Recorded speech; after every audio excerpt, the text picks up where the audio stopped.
Bonjour, bonjour. Ça fait un petit moment que je n'étais intervenue directement sur ce profil pour une vidéo. La raison principale étant que j'ai ouvert un groupe fermé consacré au potentiel sur Facebook. C'est vrai que je me suis pas mal consacrée à ce groupe et j'en suis très heureuse, j'ai pas de regret là-dessus, je vais continuer. Hello Nathalie, hello Marion, Dominique. Mais c'est vrai que du coup, voilà, je me suis un petit peu éloignée des vidéos YouTube et j'ai envie d'y revenir. Ma voix n'est pas encore complètement guérie. Pour ceux qui suivent, je sors d'une... comment ça s'appelle? C'est rhino, laryngo, quelque chose. Bref, j'avais envie de repartager quand même avec vous. Je me dis que j'ai encore suffisamment de voix pour m'exprimer, donc je vais l'utiliser quand même.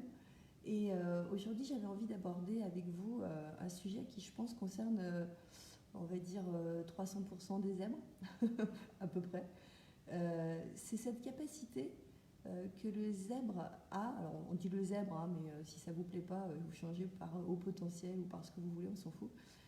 Ce sont des termes d'identification purement et simplement, ça n'a pas un grand sens. Enfin, en tout cas, voilà. Ce zèbre-là a une grande capacité à s'autodétruire, voire à s'auto-enquiquiner, à s'auto tout ce que vous voulez. Enfin bon, il a besoin de personne d'autre en réalité, parfois, souvent, pour se faire du mal ou pour des choses beaucoup plus simples, pour s'auto-saouler, on va dire. Voilà, je pense par exemple aux pensées incessantes que l'on a, ce cerveau comme ça qui est en permanence en mode on, et on cherche toujours le bouton off, hein, et on ne le trouve pas en fait, hein, enfin, rarement. Donc c'est vrai qu'on arrive, moi ça m'arrive hein, clairement de me dire mais c'est pas possible quoi, je me donne la migraine toute seule en fait. C'est incroyable, je m'auto-soule en fait. Voilà, je m'auto-soule parce que tellement ça turbine là-bas dedans, tellement il se passe de choses qui ne s'arrêtent pas et j'aimerais bien que ça s'arrête. Quand c'est quelqu'un d'autre, on peut écourter la conversation, dire oh, excuse-moi, j'ai un truc à faire, tout ça. Mais quand c'est entre soi et soi, forcément c'est un peu compliqué, qu'on ne va pas se quitter comme ça. Donc c'est pas évident. Donc ça c'est la base hein, de l'auto, c'est pas de l'autodestruction, mais enfin c'est la base. Et puis après, il y a d'autres étapes un peu plus délicates chez cette bestiole-là.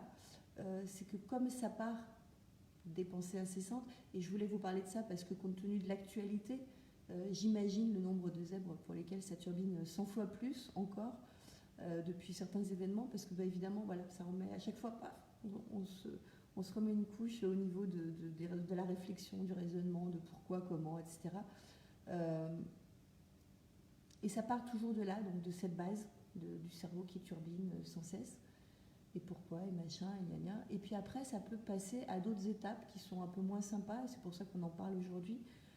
C'est l'autodestruction. C'est-à-dire qu'à force de remuer comme ça la boue à l'intérieur de la tête, c'est pas toujours de la boue, hein, parfois ça conduit à des réflexions pertinentes, ça conduit à des actions pertinentes, ça conduit à des choses qui améliorent le quotidien, etc. Je dis pas que le fait que le cerveau turbine soit une mauvaise chose, mais je dis que dans certains cas, c'est pas forcément bon, ni pour soi, ni pour les autres.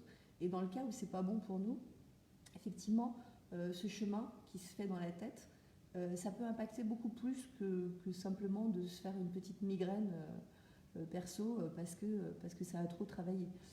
Ça peut impacter beaucoup plus que ça. Ça peut impacter le corps parce que à force de ressasser des choses, euh, on inscrit en fait, on inscrit dans les cellules toutes ces pensées, pas forcément négatives, mais des pensées qui ne conduisent pas quelque part, qui ne font pas avancer le schmilblick, on va dire. Donc il faut faire très attention en fait à l'impact que ces pensées peuvent avoir sur nous et sur les autres, mais sur nous en priorité, parce que ça va faire un effet boule de neige. Donc faire très attention à ces pensées-là. Encore une fois, le zèbre ne se défait pas de ses pensées, sauf à utiliser certains moyens. J'y pense d'autant plus en voyant la présence de Virginie, bonjour, qui propose notamment des séances de méditation collective. Tu m'arrêtes si je me trompe, Virginie, des séances de méditation collective pour les hauts potentiels. Effectivement, donc il y a un effet extrêmement bénéfique sur le fait de calmer justement cette pensée incessante, le fait de calmer comme ça du coup toutes les angoisses qui y sont rattachées. Donc il y a effectivement des méthodes bien entendu pour calmer tout ça. Quand je vous dis on ne peut pas arrêter le bouton off, c'est pas totalement vrai, mais dans le sens où ça fait partie de nous, c'est-à-dire que je ne sais pas comment vous dire ça, c'est tout individu a une colonne vertébrale. Ben nous, dans notre colonne vertébrale, il y a cette forme de pensée, il y a cette façon que le cerveau a de fonctionner et de turbiner. Donc oui, on va pouvoir utiliser à certains moments des méthodes tout à fait efficaces et bénéfiques pour calmer tout ça, mais on est OK qu'on ne peut pas être H24 en mode méditation, quoi. Donc c'est important en fait d'être en conscience, en pleine conscience, que ça peut avoir des effets totalement bénéfiques dans notre vie, puisque voilà, on avance sur des tas de choses, on relie des points entre eux, et c'est très bien.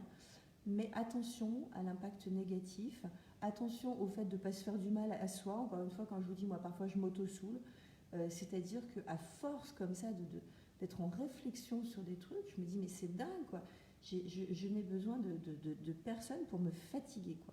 Et c'est là aussi où je voulais en venir. Bonjour Isabelle, c'est la fatigue. Parce que de nombreux hauts potentiels sont très surpris de moments où ils se sentent extrêmement fatigués et surtout de la façon dont ça vient. C'est-à-dire que parfois, bon, on s'est beaucoup activé, etc. Bon, puis on sent que la fatigue, elle arrive, quoi. Chez le haut potentiel, très, très, très souvent, la fatigue, elle se manifeste comme une espèce de, je ne sais pas comment dire, comme un pétard qui exploserait. C'est-à-dire que on est en train de faire un truc, tout a l'air de bien se passer, on ne ressent pas justement cette fatigue-là, et d'un seul coup, mais ça se fait en l'espace de quelques secondes, quelques minutes, je ne saurais pas être précise là-dessus, et on se sent extrêmement fatigué. Et ça peut arriver très souvent chez le zèbre. En général, il ressent très souvent cette grosse fatigue. Et ça lui pose problème sur différents plans. Ça lui pose problème parce que quand on a une activité professionnelle notamment, on se dit mais comment je vais gérer ça alors que je ressens d'un seul coup cette immense fatigue quoi. En plus très souvent, bon moi j'ai 49 ans mais ça arrive à des zèbres qui sont beaucoup plus jeunes et à des zèbres plus âgés aussi du coup, mais on se dit mais mince quoi, je peux pas être fatiguée avec ce que j'ai fait quoi. En gros, on n'arrive pas à faire le lien entre l'activité qu'on a produite et puis l'intensité de cette fatigue-là. On se dit c'est pas logique quoi, je devrais pas être autant fatiguée que ce que j'ai fait. Des fois si, mais le plus souvent non. Non, il n'y a pas, on ne comprend pas, il n'y a pas de logique en fait. C'est pas cohérent. Mais la cohérence, elle n'est pas en lien avec l'activité que vous avez faite. La cohérence, elle est en lien avec tout ce qui se passe à l'intérieur justement de ce cerveau-là. C'est ça, Isabelle. Je ne vois pas en entier, mais comme si toute l'énergie se vidait d'un coup. Oui, c'est ça. C'est exactement ça. On a une espèce de chute, comme une chute de tension quasiment. On passe d'un seul coup effectivement ce que tu dis très bien, une énergie vitale qui va bien, quoi, je ne sais pas si elle a son maximum, mais ça se passe bien. Et d'un seul coup, il y a un truc qui se passe, mais c'est dans le corps que ça se passe. On ressent que d'un seul coup, il y a un affaiblissement, en fait, un affaiblissement physique. Et cet affaiblissement physique, il peut être très inquiétant pour le zèbre, quand il ne sait pas d'où ça vient, quand il ne sait pas pourquoi ça se produit. Et notamment chez les jeunes, chez les plus jeunes, parce qu'ils ne comprennent pas, quoi. Alors même s'ils travaillent énormément, parce qu'il y en a qui font des études, qui travaillent beaucoup, ils se disent j'ai peut-être un peu beaucoup forcé, quoi. Mais non, c'est pas seulement ça. Je ne suis pas en train de dire que les non-zèbres ne vivent pas ça, mais le zèbre vivant de façon, je ne vais pas dire quotidienne, ce serait peut-être mentir, mais de façon quasi quotidienne, forcément ça lui pose problème et forcément surtout ça l'interpelle et il se demande mais qu'est-ce que je vais faire de ça. Hello Franca, hello Jean-François. Et c'est pour ça que je voulais vous en parler aujourd'hui, parce que cette fatigue-là que vous pouvez ressentir de façon donc extrêmement subite et intense. Je ne peux pas dire qu'elle est normale, mais elle est la conséquence logique de la façon dont votre cerveau fonctionne, turbine, et de la façon dont vous exploitez votre énergie au service des choses que vous faites. Et ça, c'est typiquement un fonctionnement de HP. Donc, hello Maëva, et ça fait plaisir de vous voir tous là aujourd'hui. Et c'est très important que le HP prenne conscience de ça et de se dire que oui, cette fatigue de zèbre, elle existe réellement. C'est pas de la mythologie pour dire aujourd'hui j'ai envie de rien faire, je vais dire que je suis fatiguée. Non, non. Bon, que ça ne vous empêche pas de rentrer dans les clous et de temps en temps de dire je suis fatiguée. Mais non, c'est vraiment une fatigue bien réelle qu'on ressent et on se dit mince, là c'est pas le moment en fait, j'ai pas envie de ressentir ça. Parce qu'en plus c'est ça aussi, c'est important de préciser pour les zèbres et les non-zèbres. Quand on ressent cette intense fatigue qui arrive donc subitement, on s'en réjouit pas du tout. Hein. On s'en réjouit pas du tout parce qu'on le vit vraiment comme un handicap, quoi. Et en plus, quand on ne l'a pas identifié, ça peut poser des gros problèmes internes. Et là, c'est là où on en revient, quand on va se auto-souler, on va s'auto-faire du mal, tout ça, parce que on va se juger, en fait, hein, à ce moment-là. Et on va se juger mal, hein, de préférence, tant qu'à faire, voilà. Donc, on va dire, ouais, voilà, je suis bon à rien, je fais ça, c'est quand même pas grand-chose, et je suis hyper fatiguée, mais qu'est-ce que je vais faire de moi, quoi.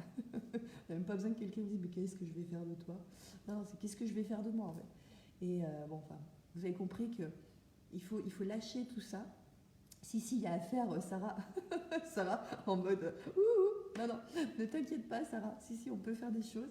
Alors déjà, il y a plusieurs choses à faire. Si vous avez l'opportunité, au moment où ça arrive, de vous reposer, soyons clairs, faites-le. Parce que c'est bien d'être à l'écoute de son corps. Donc, quand on a la possibilité, on se repose au moment où notre corps nous dit pause. Et ben, on se met en pause. Et puis alors, par contre, si on ne peut pas le faire, parce qu'évidemment, parfois, on ne peut pas le faire, alors il y a des petites méthodes. Moi, c'est des astuces qui sont des astuces perso. Hein. Je ne suis pas allée farfouiller comment faisaient forcément tous les autres, parce que d'abord, tout ne convient pas à tout le monde. Moi, si je ne suis pas chez moi, ou si je ne suis pas à un moment où je suis disponible au repos, je vais trouver, on a tous un endroit, même quand, dans un lieu de travail, il y a un espace toilette avec lavabo. Je me dirige au lavabo et j'utilise l'eau froide pour me la passer à la fois sur le visage, mais surtout sur toute cette partie du bras, c'est-à-dire l'avant-bras, en fait, jusqu'au coude inclus, avec de l'eau froide. C'est une méthode, je ne sais plus du tout à quel endroit ni à quel moment j'avais lu ce truc-là. Je me suis dit, ouais. Et un jour, j'étais vraiment très très fatiguée. Je dis, vas-y, essaye. De toute façon, là, vu dans quel état tu es, tu risques rien. Au pire, ça marchera pas. Non, pas la drogue. Et donc, j'ai mouillé donc, mes avant-bras jusqu'au coude à l'eau froide. Sur le moment, c'est pas forcément une sensation très agréable, mais alors je vous garantis que c'est ultra efficace en termes de remise à niveau d'énergie. Comment je pourrais dire? Parce que toutes les énergies sont bonnes en réalité, selon ce dont on a besoin. Mais en termes d'énergie un peu dynamisante. Donc ça peut être quelque chose d'assez efficace pour remettre. Et puis il y a un truc évidemment qui est extrêmement efficace, c'est la respiration. Moi je ne suis pas une grande experte de la respiration, mais de façon on va dire instantanée, innée, j'ai tendance à m'asseoir, à respirer, à boire un grand verre d'eau. L'eau, de toute façon, voilà, l'eau en général est un outil très fort, très sain, qui ne coûte rien et qui est très utile. Et puis, alors il y a d'autres outils qu'on peut utiliser, j'en parlais en début de vidéo. Là, aujourd'hui, il y a Virginie Calvi qui nous regardait. Et Virginie Calvi est une professionnelle qui pratique la méditation auprès des hauts potentiels. Et ça a l'air d'avoir des résultats tout à fait fascinants. Je dis ça a l'air parce que je lui fais entièrement confiance. Et j'ai les retours de personnes qui ont pratiqué la méditation en atelier avec elle. Donc je sais à quel point pour des zèbres suspicieux sur la méditation, ça a pu avoir un impact effectivement très positif. Parce qu'au départ on se dit ouais non mais ça marchera jamais ce truc là sur moi, tu vois, ça tourne trop pour moi, ça va être compliqué. Et, et si, il semblerait que ça puisse être tout à fait efficace. Enfin, pour en revenir à cette fatigue subite et intense que le zèbre peut ressentir, il y a effectivement des moyens, voilà, de revenir dans une énergie un peu plus vitale et dynamisante. Il y a surtout, c'est quand même le message du jour, d'intégrer que c'est quelque chose qui se produit chez la quasi-totalité des zèbres de façon assez régulière. Certains ont décidé de passer outre en se disant mais de toute façon moi je ne suis pas ça, quoi. Et c'est vrai que nous ne sommes pas ça, ça fait partie de nous, mais nous ne sommes jamais que ça, hein, je vous le répète sans arrêt. Donc il y a d'autres moyens, hein. On peut décider aussi, si on a la possibilité, d'aller dehors, de sortir, de marcher, de courir, enfin il y a 12 000 façons, hein, de faire partir cette fatigue-là. Mais je pense que c'est important quand même d'entendre, j'espère que vous l'avez tous entendu, dans la mesure où quand ça vous arrive, vous êtes dans un lieu et à un moment où vous avez cette disponibilité à accueillir cette fatigue-là, alors la seule chose à faire à ce moment-là, c'est effectivement de ne pas rejeter cette fatigue-là comme quelque chose d'absolument abominable qui vous arrive, mais d'accueillir le message que votre corps vous donne à ce moment-là et de vous reposer. Donc je l'ai dit, on ne peut pas toujours le faire, mais quand c'est possible, on le fait. Parce que le zèbre ne se rend peut-être pas compte, mais ce mode de fonctionnement en termes de pensée incessante, c'est très énergétivore. Oui, je crois que je l'ai dit correctement. Et donc comme c'est très énergétivore, ça occasionne cette grosse fatigue. D'accord ? Donc forcément, on va souvent se retrouver dans cette situation où la fatigue subite et intense arrive, et ça va être à nous de la gérer en fonction de là où on se trouve, de la disponibilité que l'on a pour gérer cette fatigue-là. Ok ? Je suis en train de regarder parce que là, du coup, je me suis mis que sur la tablette et j'ai un peu du mal à voir les noms. Isabelle, effet secondaire. Oui, c'est ça. Bonjour Fabienne, Elsa, Christelle, hello. Mara. Isabelle, qu'est-ce que tu dis ? Respiration, oui, je confirme. Et sortir si on le peut, tout à fait. Visualisation aussi. Perso, j'ai un trampoline, c'est bien. Mais parfois, il n'y a que le repos et l'accueil. Je serai donc un zèbre. Alors, encore une fois, et ça, je préfère le dire parce que sinon, on va encore m'accuser de dire que la planète est un zèbre. Donc, il y a un certain nombre de critères, Isabelle, qui te permettent déjà d'avoir une idée plutôt très précise quand même, pour savoir si oui ou non tu es à haut potentiel. Il y a une vingtaine de critères, 20 ou 25 je crois, que tu peux retrouver. Alors j'ai fait une vidéo là-dessus sur YouTube, c'est je pense la vidéo la plus longue que j'ai faite, elle dure presque 2 heures, donc tu peux zapper. Mais en tout cas sur cette vidéo, j'énumère l'intégralité des critères qui font les caractéristiques du haut potentiel. Et il faut savoir que si tu te retrouves sur un minimum de 20 critères sur 23 ou 25, il y a toutes les probabilités pour que tu appartiennes à cette catégorie-là. Encore une fois, on ne ferme pas les gens dans des cases, mais ça permet du coup d'identifier certaines choses pour ensuite avancer avec ça. Et se défaire de choses qui sont désagréables et accepter des choses et s'accepter soi-même tout simplement. Donc ça vaut le coup. Et pour revenir à ce que tu écris, tu dis que tu as un trampoline et c'est bien. C'est génial le trampoline. Pour ceux qui n'en ont jamais fait, par contre, c'est extrêmement fatigant, très très vite.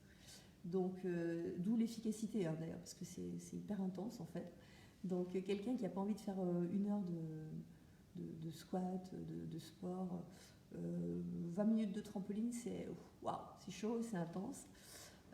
Et alors oui, contrairement à ce qu'on peut imaginer, parce que moi je faisais partie de ces gens-là, je pensais que faire du sport quand on est fatigué, c'est le pire, quoi. Enfin, attends d'aller bien, quoi. Et c'est exactement le contraire, en fait, mais je l'ai vraiment expérimenté. En réalité, si je suis fatiguée, ça peut valoir le coup que je fasse du sport. Alors pas n'importe quoi, hein, on ne va pas se mettre à faire forcément des exercices de cardio, donc attention au trampoline aussi quand même, pas y aller comme un malade. Mais oui, on peut faire du sport quand on est fatigué et ça nous replace dans un autre type d'énergie qui est bien plus bénéfique à l'action, on va dire, que cette énergie dans laquelle on s'est retrouvé au moment où la fatigue est arrivée, qui est une énergie quand même très, très basse, puisque moi je sais que quand ça m'arrivait au début, je pensais que je faisais des chutes de tension. Bon, je dit, je fais aussi des chutes de tension, après pour faire le tri. Bon. Bref, mais je pensais vraiment que c'était des chutes de tension. Je disais, waouh! Et c'est intense, hein, ça fait une espèce de. Je sais pas comment dire, c'est très difficile à expliquer, mais une espèce de courant d'air froid qui part du haut et qui descend dans tout le corps comme ça. Et la faiblesse d'un coup. Waouh! Et ça scotche, hein. C'est hyper scotchant. Pour ceux qui l'ont jamais vécu, je ne vous souhaite pas de le vivre, hein, bien entendu. Mais pour ceux qui l'ont vécu, je pense que vous voyez de quoi je parle. C'est assez violent, ça peut même faire peur, en fait, donc occasionner des angoisses et du stress, parce qu'on se demande d'où ça sort ce truc-là, quoi. Clairement. Mais bon, après, une fois qu'on l'a identifié, vous avez compris qu'on peut avancer avec ça. Hello Karine, hello Anne-Marie. Alors Isabelle, qu'est-ce que tu nous mets? J'irai voir ça. Ouais. Et pour le trampoline, on peut y aller tout doux, ça remue la lymphe et active la circulation, même en simple balancier. Rien de fatigant. Ah oui, non, en balancier, on est OK. Alors après, non mais tu as raison. Moi, j'ai tendance à voir le trampoline comme une activité sportive. Alors qu'effectivement, ça peut être une activité simplement de redynamisation. Ça se dit? On va le dire. Hello papa! Au cas où vous voudrez passer inaperçu sur la vidéo, voilà, ça c'est fait. Et donc, voilà. Oui, on a fait le tour de ce que je voulais vous dire par rapport au fait que le zèbre a cette immense capacité à s'auto-souler lui-même, hein, donc on est d'accord, auto-souler, ça veut donc dire lui-même, hein. Voilà. À cette fatigue du coup intense et subite qui est la conséquence de ce fonctionnement au niveau du cerveau et de la pensée incessante. Et on a avancé sur le fait que c'est pas un handicap, c'est pas une tare, c'est pas un truc anormal, et que surtout donc si aujourd'hui ça vous arrive, de plus le vivre comme une grosse angoisse ou un gros stress, mais de l'accueillir en vous disant ok, donc ça fait partie des conséquences de certaines de mes caractéristiques, et donc maintenant je vais simplement apprendre à vivre avec ça et à le gérer. À vivre avec ça, ça ne veut pas dire je prends et je change rien. À vivre avec ça, ça veut dire je sais que ça peut m'arriver, je sais que ça fait partie des caractéristiques de ma personne et d'autres aussi. Et donc, qu'est-ce que je vais en faire? J'ai plus peur maintenant, par contre, de ça. Je suis plus honteuse de vivre avec ce truc-là. Je l'accueille de la façon la plus positive qui soit. C'est surtout ça, le changement qui opère quand on identifie qui on est et quand on identifie les critères qui nous caractérisent et comment ça se manifeste et comment on peut faire pour vivre avec et comment on peut faire pour changer certaines choses et comment on peut faire pour améliorer notre quotidien avec qui on est. Voilà. Et je vais arrêter de parler parce que ma voix va beaucoup mieux. Pour ceux qui m'ont entendu parler hier et avant-hier, ça donnait un truc comme ça. Voilà. J'ai hésité donc à vous parler ces 2 derniers jours, forcément. Voilà. Et je vais vous laisser là. Prenez soin de vous. Si vous ressentez cette fatigue intense et subite, écoutez-la, si vous avez le moyen de l'écouter, et reposez-vous. Et si ce n'est pas possible, allez vous mettre les avant-bras sous l'eau, allez marcher, respirer l'air de la nature, sautiller, je ne sais pas, trouver des astuces, parce que, encore une fois, moi, je n'ai pas de recette miracle à vous offrir. Je vous partage mon témoignage, le témoignage aussi de ceux qui m'ont donné leur confiance et que j'ai pu accompagner.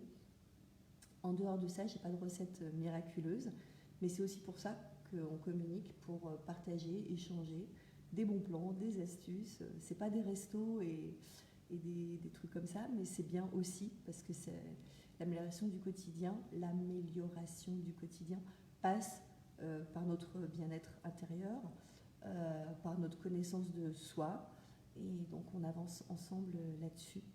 Voilà. Et je vous remercie de votre présence, de votre écoute, de votre confiance. Et je vous dis à très bientôt